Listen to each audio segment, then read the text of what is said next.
नमस्कार। एनजेडसीसी द्वारा करवाए जा रहे स्टोरी टेलिंग कार्यक्रम में मैं सोनिका भाटिया आज पेश करने जा रही हूँ कहानी सौत, जिसे लिखा है स्वर्गीय मुंशी प्रेमचंद जी ने। जब रजिया के 2-3 बच्चे होकर मर गए और उम्र ढल चली तो रामू का प्रेम उससे कुछ कम होने लगा और दूसरे विवाह की धुन सवार हुई। आए दिन रजिया से बकझक होने लगी। रामू एक ना एक बहाना खोजकर रजिया पर बिगड़ता और उसे मारता और अंत को वह नई स्त्री ले ही आया। इसका नाम था दासी। चंपई रंग था, बड़ी बड़ी आंखें, जवानी की उम्र, पीली कुशांगी रजिया भला इस नव यौवना के सामने क्या जचती। फिर भी वे जाते हुए स्वामी तत्व को जितने दिन हो सके अपने अधिकार में रखना चाहती थी। तिगरते हुए छप्पर को थूनियों से संभालने की चेष्टा कर रही थी। इसी घर को उसने मर मर कर बनाया है, उसे सहज में ही नहीं छोड़ सकती। वह इतनी बेसमझ नहीं कि घर छोड़कर चली जाए और दासी राज करे। एक दिन रजिया ने रामू से कहा, मेरे पास साड़ी नहीं है, जाकर ला दो। रामू उसके एक दिन पहले ही दासी के लिए अच्छी सी चुंदरी लाया था। रजिया की मांग सुनकर बोला, मेरे पास अभी रुपया नहीं था। रजिया को साड़ी की उतनी चाह ना थी जितनी रामू और दसिया के आनंद में विघ्न डालने की। बोली, रुपए नहीं थे तो कल अपनी चहेती के लिए चुंदरी क्यों लाए? चुंदरी के बदले उसी दाम में 2 साड़ियाँ ले आते तो एक मेरे काम ना आ जाती। रामू ने स्वेच्छा भाव से कहा, मेरी इच्छा, जो चाहूँगा करूँगा। तू बोलने वाली कौन है? अभी तो उसके खाने खेलने के दिन हैं। तू चाहती है उसे अभी से नून तेल की चिंता में डाल दूँ? ये मुझसे ना होगा। तुझे ओढ़ने पहनने की साध है तो काम कर। भगवान ने क्या हाथ पैर नहीं दिए? पहले तो घड़ी रात उठकर काम धंधे में लग जाती थी, अब उसकी दाह में पैर दिन तक पड़ी रहती है तो रुपए क्या आकाश से गिरेंगे? मैं तेरे लिए अपनी जान थोड़ी दे दूंगा। रजिया ने कहा, तो क्या मैं उसकी लौंडी हूँ? वह रानी की तरह पड़ी रहे और मैं घर का सारा काम करती रहूँ? इतने दिनों छाती फाड़कर काम किया, उसका ये फल मिला, तो अब मेरी बला काम करने आती है। मैं जैसा रखूँगा वैसा ही तुझको रहना पड़ेगा। मेरी इच्छा होगी रहूँगी, नहीं अलग हो जाऊँगी। जो तेरी इच्छा हो कर, मेरा गला छोड़। अच्छी बात है, आज से तेरा गला छोड़ती हूँ। समझ लूँगी विधवा हो गई। रामू दिल में इतना तो समझता था कि यह गृहस्थी रजिया की जोड़ी हुई है, चाहे उसके रूप में उसके लोचन विलास के लिए आकर्षण ना हो। संभव था कुछ देर के बाद वह जाकर रजिया को मना लेता, पर दासी भी कूटनीति में कुशल थी। उसने गरम लोहे पर चोटें जमाना शुरू की। बोली, आज देवी जी किस बात पर बिगड़ रही थी? रामू ने उदास मन से कहा, तेरी चुनरी के पीछे रसिया महाभारत मचाए हुए है। वह कहती है अब अलग रहूंगी। मैंने कह दिया, तेरी जरे इच्छा हो कर। दसिया ने आंख मटकाकर कहा, ये सब नखरे हैं कि आकर हाथ पांव जोड़े मनावन करे और कुछ नहीं। तुम चुपचाप बैठे रहो, 2-4 दिन में आप ही गर्मी उतर जाएगी। तुम कुछ बोलना नहीं, उसका मिजाज और आसमान पर चढ़ जाएगा। रामू ने गंभीर भाव से कहा, दासी तुम जानती हो वह कितनी घमंडन है। वह मुंह से जो बात कहती है उसे कर कर छोड़ती है। रजिया को भी रामू से ऐसी कृतघ्नता की आशा ना थी। वह जब पहले की सी सुंदर नहीं, इसीलिए रामू को अब उससे प्रेम नहीं है। पुरुष चरित्र में यह कोई असाधारण बात ना थी, लेकिन रामू उससे अलग रहेगा इसका उसे विश्वास नहीं आता था। वह घर उसी ने पैसा पैसा जोड़कर बनवाया, गृहस्थी भी उसी की जोड़ी हुई है, अनाज का लेन देन उसी ने शुरू किया। इस घर में आकर उसने कौन कौन से कष्ट नहीं झेले। इसीलिए तो पौरुख थक जाने पर एक टुकड़ा चैन से खाएगी और पड़ी रहेगी। और आज वह इतनी निर्दयता से दूध की मक्खी की तरह निकालकर फेंक दी गई। रामू ने इतना भी नहीं कहा, तू अलग नहीं रहने पाएगी, मैं या खुद मर जाऊंगा या तुझे मार डालूंगा, पर तुझे अलग ना होने दूंगा। हंसी ठट्ठा नहीं है। तो जब रामू को उसकी परवाह नहीं, तो वह रामू की क्यों परवाह करे? क्या सभी स्त्रियों के पुरुष बैठे होते हैं? सभी के माँ बाप बेटे पोते होते हैं? आज उसके लड़के जीते होते तो मजाल थी ये नई स्त्री लाते और मेरी ये दुर्गति करते। इस निर्दयी को मेरे ऊपर इतनी भी दया न आई। नारी हृदय की सारी परवशता इसी अत्याचार से विद्रोह करने लगी। वही आग जो मोटी लकड़ी को स्पर्श भी नहीं कर सकती, फूस को जलाकर भस्म कर देती है। दूसरे दिन रज़िया एक दूसरे गांव में चली गई। उसने अपने साथ कुछ ना लिया। जो साड़ी उसकी देह पर थी वह उसकी सारी संपत्ति थी। विधाता ने उसके बालकों को पहले ही छीन लिया था, आज घर भी छीन लिया। रामू उस समय दासी के साथ बैठा हुआ आमोद विनोद कर रहा था। रज़िया को जाते देखकर शायद वह समझ न सका कि वह चली जा रही है। रज़िया ने यही समझा। इस तरह चोरों की भांति वह जाना भी नहीं चाहती थी। वह दासी को, उसके पति को और सारे गांव को दिखा देना चाहती थी कि वह इस घर से धेले की भी चीज़ नहीं ले जा रही है। गांव वालों की दृष्टि में रामू का अपमान करना ही उसका लक्ष्य था। उसके चुपचाप चले जाने से तो कुछ भी ना होगा। रामू उल्टा सबसे कहेगा। रज़िया घर की सारी संपदा उठाकर ले गई। उसने रामू को पुकार कर कहा, संभालो अपना घर, मैं जाती हूँ। तुम्हारे घर की कोई भी चीज़ अपने साथ नहीं ले जाती। रामू एक क्षण के लिए कर्तव्य भ्रष्ट हो गया। क्या कहे उसकी समझ में नहीं आया। उसने सोचा था जब वह घर ढोकर ले जाने लगेगी तब वह गांव वालों को दिखाकर उनकी सहानुभूति प्राप्त करेगा। अब क्या करे? दसिया बोली, जाकर गांव में ढिंढोरा पीटाओ, यहाँ किसी का डर नहीं है। तू अपने घर से ले ही क्या आई थी जो कुछ लेकर जाओगी? रज़िया ने उसके मुंह न लगकर रामू से ही कहा, सुनते हो अपनी चहेती की बातें, फिर भी मुंह नहीं खुलता। मैं तो जाती हूँ, लेकिन दस्सो रानी, तुम भी बहुत दिन राज ना करोगी। ईश्वर के दरबार में अन्याय नहीं फलता। वे बड़े बड़े घमंडियों का घमंड चूर कर देते हैं। दसिया ठट्ठा मारकर हंसी, पर रामू ने सिर झुका लिया। रज़िया चली गई। रज़िया जिस नए गांव में आई थी वह रामू के गांव से मिला ही हुआ था, अतएव यहाँ के लोग उससे परिचित हैं। वह कैसी कुशल गृहिणी है, कैसी मेहनती है, कैसी बात की सच्ची, यह यहाँ किसी से ना छिपा था। रज़िया को मजूरी मिलने में कोई बाधा ना हुई। जो एक लेकर दो का काम करे, उसे काम की क्या कमी। 3 साल रज़िया ने कैसे काटे, कैसे एक नई गृहस्थी बनाई, कैसे खेती शुरू की, इसका बयान करने बैठे तो पोथी हो जाए। संचय के जितने मंत्र हैं, जितने साधन हैं, वह रज़िया को खूब मालूम थे। फिर अब उसे लाख हो गई थी और लाख में आदमी की शक्ति का वारापार नहीं रहता। गांव वाले उसके परिश्रम देखकर दांतों तले उंगली दबाते थे। वह रामू को दिखा देना चाहती थी, मैं तुमसे अलग होकर भी आराम से रह सकती हूँ। वह अब पराधीन नारी नहीं है, अपनी कमाई खाती है। रज़िया के पास बैलों की एक अच्छी जोड़ी है। रज़िया उन्हें केवल खली भूसी देकर ही नहीं रह जाती, रोज़ 2-2 रोटियां भी खिलाती है। फिर उन्हें घंटों से हिलाती, कभी कभी उनके कंधों पर सिर रखकर रोती है और कहती है, अब बेटे हो, पति हो तो तुम ही हो, मेरी जाल अब तुम्हारे ही साथ है।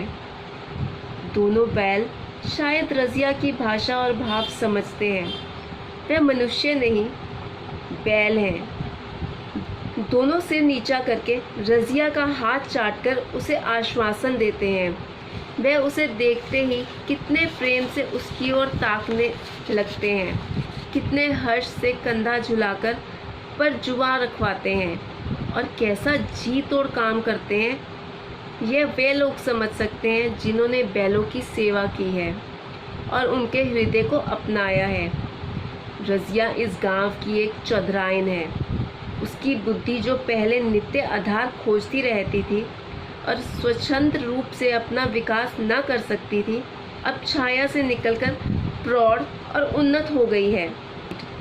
एक दिन रज़िया घर लौटी तो एक आदमी ने कहा, तुमने नहीं सुना चौधराइन, रामू तो बहुत बीमार है। सुना 10 लंघन हो गए हैं। रज़िया ने उदासीनता से कहा, जूड़ी है क्या? जूड़ी नहीं, कोई दूसरा रोग है।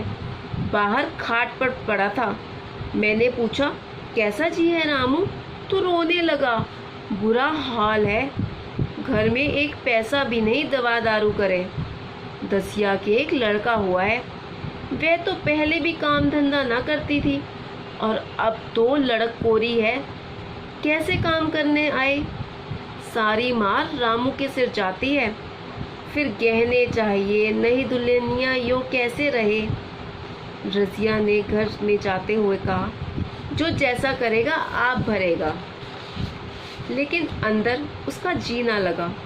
वह एक क्षण में फिर बाहर आई। शायद उस आदमी से कुछ पूछना चाहती थी और इस अंदाज से पूछना चाहती थी मानो उसे कुछ परवाह नहीं है। पर वह आदमी चला गया था। रज़िया ने पूर्व पश्चिम जा जाकर देखा, वह कहीं ना मिला। तब रज़िया द्वार के चौखट पर बैठ गई। इसे वह शब्द याद आए जो उसने 3 साल पहले रामू के घर से चलते समय कहे थे। उस वक्त जलन में उसने वह शाप दिया था। अब वह जलन न थी, समय ने उसे बहुत कुछ शांत कर दिया था। रामू और दासी की हीन अवस्था अब ईर्ष्या के योग्य नहीं, दया के योग्य थी। उसने सोचा, रामू को 10 लंघन हो गए हैं तो अवश्य ही उसकी दशा अच्छी ना होगी। कुछ ऐसा मोटा ताज़ा तो पहले भी ना था। 10 लंघन ने तो बिल्कुल ही घुला डाला होगा। फिर इधर खेती बाड़ी में भी टोटा ही रहा, खाने पीने को भी ठीक ठाक ना मिला होगा। पड़ोसी की एक स्त्री ने आग लेने के बहाने आकर पूछा, सुना रामू बहुत बीमार है, जो जैसी करेगा वैसी पाएगा। तुम्हें इतनी बेदर्दी से निकाला कि कोई अपने बैरी को भी ना निकालेगा। रज़िया ने टोका, नहीं दीदी, ऐसी बात ना थी। वह तो बेचारे कुछ बोले ही नहीं। मैं चली तो सिर झुका लिया। दसिया के कहने में आकर वे चाहे जो कुछ कर बैठे हों, यो मुझे कभी कुछ नहीं कहा। किसी की बुराई क्यों करूं? कौन मर्द ऐसा है जो औरत के बस में नहीं हो जाता? दसिया के कारण उनकी ये दशा हुई है। पड़ोसन ने आग ना मांग मुंह फेर कर चली गई। रज़िया ने कलसा और रस्सी उठाई और कुएं पर पानी खींचने गई। बैलों को सानी पानी देने की बेला आ गई थी, पर उसकी आंखें उस रास्ते की ओर लगी हुई थी जो मलसी को जाता था। कोई उसे बुलाने अवश्य आ रहा होगा।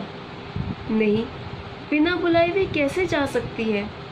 लोग कहेंगे, आखिर दौड़ी आई ना, मगर रामू तो अचेत पड़ा होगा। 10 लंघन थोड़ी नहीं होते। उसकी देह में था ही क्या? फिर उसे कौन बुलाएगा? दसिया को क्या गर्ज पड़ी है? वह दूसरा घर कर लेगी। जवान है, 100 गाहक निकल आवेंगे। अच्छा, वह आ तो रहा है। हाँ, आ तो रहा है। कुछ घबराया सा जान पड़ता है। कौन आदमी है? इसे तो कभी मलसी में नहीं देखा, मगर उस वक्त मैं मलसी में कभी गई भी तो नहीं। 2-4 नए आदमी आकर बसे ही होंगे। बटोही चुपचाप कुएं के पास से निकला। रज़िया ने कलसा जगत पर रख दिया और उसके पास जाकर बोली, रामू महतो ने भेजा है तुम्हें? अच्छा तो चलो घर, मैं तुम्हारे साथ चलती हूँ। नहीं, अभी मुझे कुछ देर है, बैलों को सानी पानी देना है, दिया बत्ती करनी है। तुम्हें रुपए दे दूं, जाकर दसिया को दे देना, कह देना कोई काम हो तो बुला भेजे। बटोही रामू को क्या जाने, किसी दूसरे गांव का रहने वाला था। पहले तो चकराया, फिर समझ गया। चुपके से रजिया के साथ चला गया और रुपए लेकर लंबा हुआ। चलते चलते रजिया ने पूछा, अब क्या हाल है उनका? बटोही ने अटकल से कहा, अब तो कुछ संभल रहे हैं। दसिया बहुत रो धो तो नहीं रही है? रोती तो नहीं थी। बटोही चला गया तो रजिया ने बैलों को सानी पानी किया, पर मन रामू की ओर ही लगा हुआ था। स्नेह स्मृतियाँ छोटी छोटी तारिकाओं के भांति मन में उदित होती जाती थी। एक बार जब वह बीमार पड़ी थी, वह बात याद आई। 10 साल हो गए। वह कैसे रात दिन उसके सिरहाने पर बैठा रहता था, खाना पीना तक भूल गया था। उसके मन में आया, क्यों ना चलकर देख ही आवे। कोई क्या कहेगा, किसका मुंह है जो कुछ कहेगा। चोरी करने नहीं जा रही हूँ, उस आदमी के पास जा रही हूँ जिसके साथ 15-20 साल से हूँ। दसिया नाक सिकोड़ेगी, मुझे उससे क्या मतलब। रजिया ने किवाड़ बंद किए, घर मजूर को सहेजा और रामू को देखने चली, कांपती झिझकती क्षमा का दान लिए हुए। रामू को थोड़े ही दिनों में मालूम हो गया था कि उसके घर की आत्मा निकल गई, और वह चाहे कितना जोर करे, कितना ही सर खपाए, उसमें स्फूर्ति नहीं आती। दासी सुंदरी थी, शौकीन थी और फूहड़ थी। जब पहला नशा उतरा तो ठाई ठाई शुरू हुई। खेती की उपज कम होने लगी, और जो होती भी थी वह ऊटपटांग खर्च होती थी। ऋण लेना पड़ता था। इसकी चिंता और शोक में उसका स्वास्थ्य बिगड़ने लगा। शुरू में कुछ परवाह ना की, परवाह करके ही क्या करता। घर में पैसे ना थे। अताइयों की चिकित्सा ने बीमारी की जड़ और मजबूत कर दी, और आज 10-12 दिन में उसका दाना पानी छूट गया था। मौत के इंतज़ार में खाट पर पड़ा करहा रहा था। और अब वह दशा हो गई थी जब हम भविष्य से निश्चित होकर अतीत में विश्राम करते हैं, जैसे कोई गाड़ी आगे का रास्ता बंद पाकर पीछे लौटे। रजिया को याद करके वह बार बार रोता और दासी को कोसता, तेरे ही कारण मैंने उसे घर से निकाला। वह क्या गई, लक्ष्मी चली गई। मैं जानता हूँ, अब भी बुलाऊं तो दौड़ी आएगी, लेकिन बुलाऊं किस मुँह से। एक बार वह आ जाती और उससे अपने अपराध क्षमा करा लेती, फिर मैं खुशी से मरता, और लालसा नहीं है। सहसा रजिया ने आकर उसके माथे पर हाथ रखते हुए पूछा, कैसा जी है तुम्हारा? मुझे तो आज हाल मिला। रामू ने सजल नेत्रों से उससे देखा, पर कुछ न कह सका। दोनों हाथ जोड़कर उसे प्रणाम किया, पर हाथ जुड़े ही रह गए और आंख उलट गई। लाश घर में पड़ी थी। रजिया रोती थी, दसिया चिंतित थी। घर में रुपए का नाम नहीं। लकड़ी तो चाहिए ही, उठाने वाले भी जलपान करेंगे ही। कफन के बगैर लाश उठेगी कैसे? 10 से कम का खर्च ना था, जहाँ घर में 10 पैसे भी नहीं। डर रही थी कि आज गहन आफत आई। ऐसी कीमती भारी गहने ही कौन थे? किसान की बिसात ही क्या, 2-3 नग बेचने से 10 मिल जाएंगे, मगर और हो ही क्या सकता है। उसने चौधरी के लड़के को बुलाकर कहा, देवर जी, ये बेड़ा कैसे पार लागे? गांव में कोई धेले का भी विश्वास करने वाला नहीं। मेरे गहने हैं, चौधरी से कहो इन्हें गिरवी रख ले और आज का काम चलाएं, फिर भगवान मालिक है। रजिया से क्यों नहीं मांग लेती? सहसा रजिया आंखें पोंछती हुई आ गई। कान में भनक पड़ी। पूछा, क्या है जोखू, क्या सलाह कर रहे हो? अब मिट्टी उठाओगे कि सलाह ही बेला है? हाँ, उसी का सरंजाम कर रहा हूँ। रुपए पैसे तो होंगे नहीं यहाँ, बीमारी में खर्च हो गए होंगे। इस बीमारी को तो बीच मझधार में लाकर छोड़ दिया। तुम लपक कर उस घर चले जाओ भैया, कौन दूर है, पूंजी लेते जाओ। मंजूर से कहना भंडार से 50 रुपए निकाल दे, कहना ऊपर की पटरी पर रखे हैं। वह तो पूंजी लेकर उधर गया।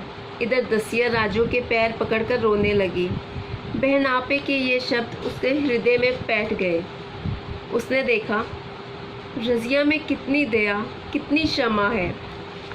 रज़िया ने उसे छाती से लगाकर कहा, क्यों रोती है बहन? वह चला गया, मैं तो हूँ। किसी बात की चिंता ना कर। इस घर में हम और तुम उसके नाम पर बैठेंगी। मैं वहाँ भी देखूंगी, यहाँ भी देखूंगी। धाप भर की बात ही क्या। कोई तुमसे गहने पाते मांगे तो मत देना। दसिया का जी होता कि सर पटक कर मर जाए। इसे उसने कितना जलाया, कितना रुलाया और घर से निकाल कर छोड़ा। रज़िया ने पूछा, जिस जिसके रुपए हो सूरत करके मुझे बता देना, मैं झगड़ा नहीं रखना चाहती। बच्चा दुबला क्यों हो रहा है? दसिया बोली, मेरे दूध होता ही नहीं। गाय जो तुम छोड़ गई थी वह मर गई, दूध नहीं पाता। राम राम, बेचारा मुरझा गया। मैं कल ही गाय ले आऊँगी, सभी गृहस्थी उठा लाऊंगी। वहाँ क्या रखा है? लाश से उठी रज़िया उसके साथ गई। दाह कर्म किया, भोग छुआ। कोई 200 रुपये खर्च हो गए, किसी से मांगने न पड़े। दसिया के जौहर भी इस त्याग की आंच में निकल आए। विलासिनी सेवा की मूर्ति बन गई। आज रामू को मरे 7 साल हुए हैं। रज़िया घर संभाले हुए है। दसिया को वह सौत नहीं, बेटी समझती है। पहले उसे पहनाकर तब आप पहनती है, उसे खिलाकर आप खाती है। जोखू पढ़ने जाता है, उसकी सगाई की बातचीत पक्की हो गई। इस जाति में बचपन में ही ब्याह हो जाता है। दसिया ने कहा, बहन गहने बनवाकर क्या करोगी? मेरे गहने तो धरे ही हैं। रज़िया ने कहा, नहीं री, उसके लिए नए गहने बनवाऊंगी। अभी तो मेरा हाथ चलता है, जब थक जाऊं तो जो चाहे करना। तेरे अभी पहनने ओढ़ने के दिन है, तू अपने गहने रहने दे। नाइन ठकुर सोहाती करके बोली, आज जोखू के बाप होते तो कुछ और ही बात होती। रज़िया ने कहा, वे नहीं है, मैं तो हूँ। वे जितना करते मैं उसका दूगा करूँगी। जब मैं मर जाऊँ तब कहना जोखू का बाप नहीं है। ब्याह के दिन दसिया को रोते देखकर रज़िया ने कहा, बहू तुम रोती क्यों हो? अभी तो मैं जीती हूँ। घर तुम्हारा है, जैसे चाहे रहो। मुझे एक रोटी दे दो बस। और मुझे क्या करना है? मेरा आदमी मर गया, तुम्हारा तो अभी जीता है। दसिया ने उसकी गोद में सिर रख दिया और खूब रोई। चीची, तुम मेरी माता हो। तुम ना होती तो मैं किसके द्वार पर खड़ी होती? घर में तो चूहे लौटते थे, उनके राज में मुझे दुख ही दुख उठाने पड़े। सुहाग का सुख तो मुझे तुम्हारे राज में मिला। मैं दुख से नहीं रोती, रोती हूँ भगवान की दया पर कि कहाँ मैं और कहाँ ये खुशहाली। रज़िया मुस्कुराकर रो दी। ये थी आज की कहानी सौत, जिसे लिखा है मुंशी प्रेमचंद जी ने। धन्यवाद।